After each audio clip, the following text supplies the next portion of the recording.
Hello and welcome to the San Diego Unified Office Skills Training video series, Tips and Tricks. In today's video, we're going to be talking about some great tips on how to select text in Microsoft Word.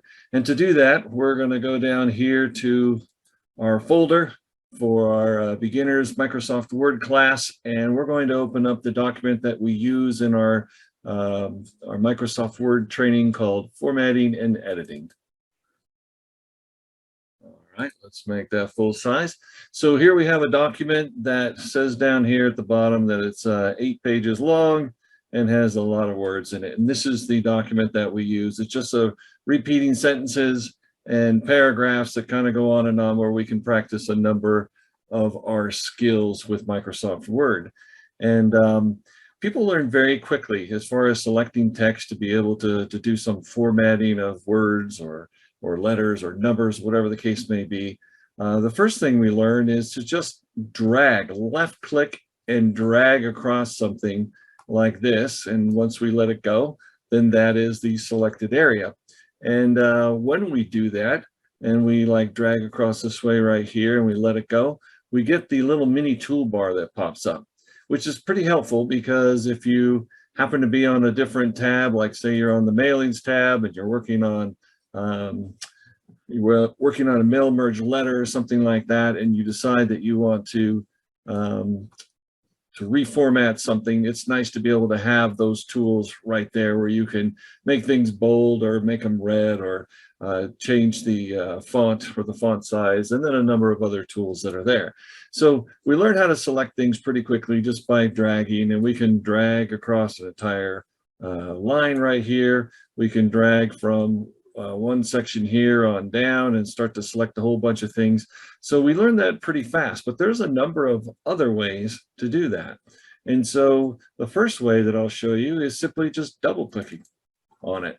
By double clicking anywhere, whatever that word is, however long it is, you double click on it, you're going to get the same little mini toolbar that shows up, allowing you to be able to work on that, and just by double clicking it.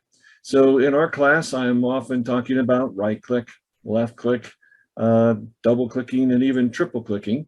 And so that's pretty simple. Anywhere you want, you can just double click on any word or a number in this case, double click on it, and you're going to get that little toolbar, and it's automatically selected. So then the question is, what happens if you triple click on something? 1, 2, 3, got to hold it very steady when you do it. So now it selects the entire line, or at least that's actually what it looks like. It's actually selecting the entire paragraph. And what do I mean by that? Well, Microsoft Word doesn't really think about what's a sentence and what's a paragraph per se, even though we learned in our English class that a paragraph has to be made up of more than one sentence. If we go back to the Home tab ribbon and we go here to our Show Hide button, this is a tool we use in editing, where it allows us to see how many spaces are between each word by just a single dot right there. But at the end of this particular sentence, you can see this backwards P. That represents a paragraph.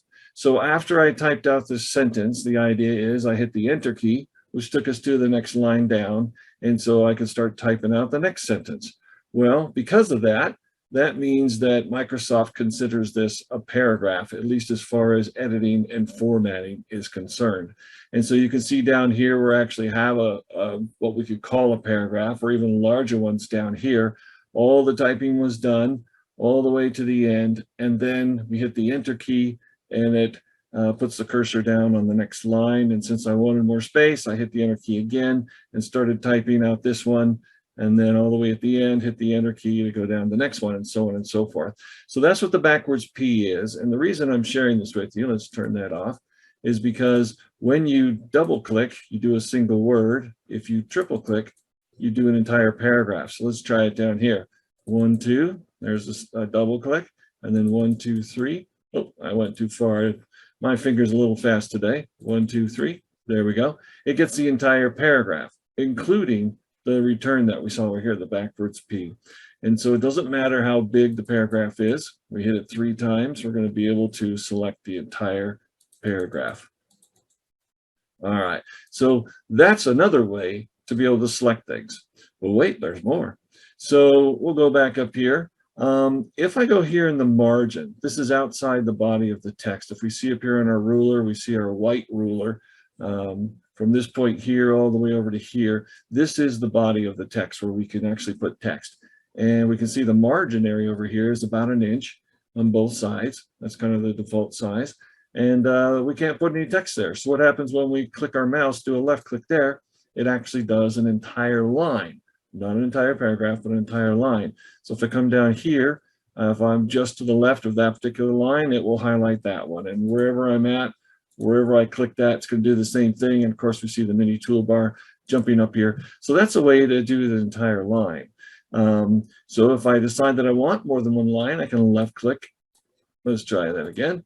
I can left click and just drag down, and until I can keep going back and forth until I let go of my mouse, and that's how much I'm going to select. Well, that's pretty cool. Well, what happens if you try to double click? So if we double click in the margin, look at that. Instead of doing 3 clicks on the body of the paragraph, if I want to select this entire paragraph here, I can just go double click, and instantly I've got this entire section all set up that way. It's all selected, ready for me to maybe center this, or maybe make it right justified, or like a newspaper, I can justify it where I have the margins clean on both sides as far as text going across. And so again, all I had to do that was just a double click out there, and it's going to select the whole thing. All right, but wait, there's more. And so what I'd like to share with you is another way to be able to select text. And this comes in very handy when you don't want to include this backwards P on the end. Oftentimes when we go to select an entire thing, it's entire line here, it's going to go all the way to the end, including where you did the return. And so that changes the way when you, if you were to copy this and paste it somewhere, it's going to look a little bit different. And so if this were to happen, we would want to get rid of that. So I'm going to just make that backwards P go away. And let's talk about how we can make that happen.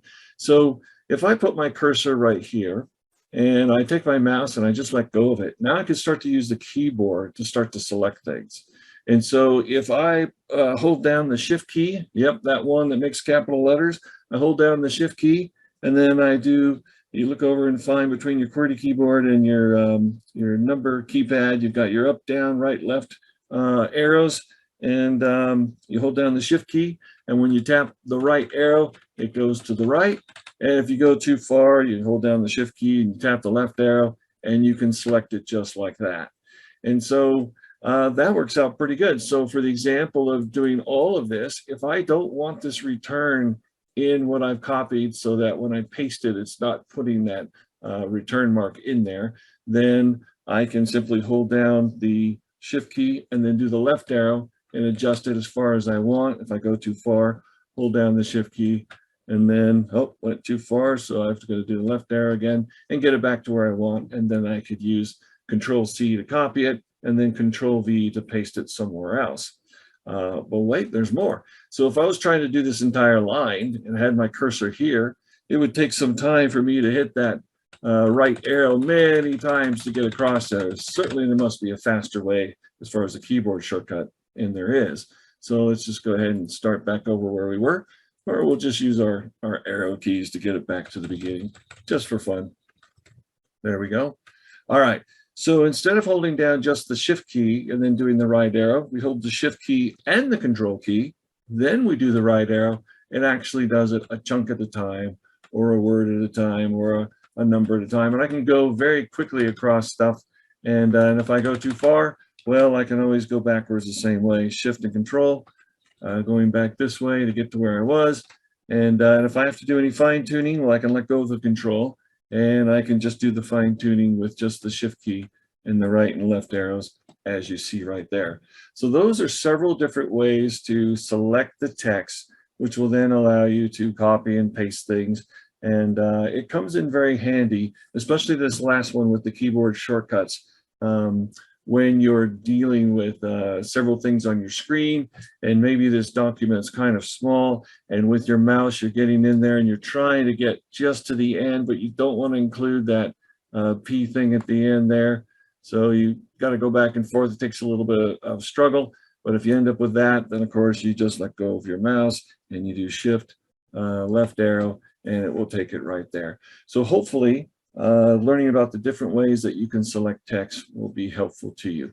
Thank you so much for coming to learn with us today, to learn more about Microsoft Word. If you'd like to learn more tips and tricks about Microsoft Word, please join us in our beginning Microsoft Word class and or our intermediate or advanced Microsoft Word classes. We have lots of tips and tricks to share with you. Don't forget that we also have lots of trainings, both in Google Office apps as well as Microsoft Office apps, and my co-trainers in PeopleSoft and PowerSchool also have lots of trainings, and you can find the IT training calendar available in the staff portal in the IT department. Get a hold of that IT training calendar and you can sign up for as many classes as you'd like. Hope to see you soon in an upcoming training. Have a great day.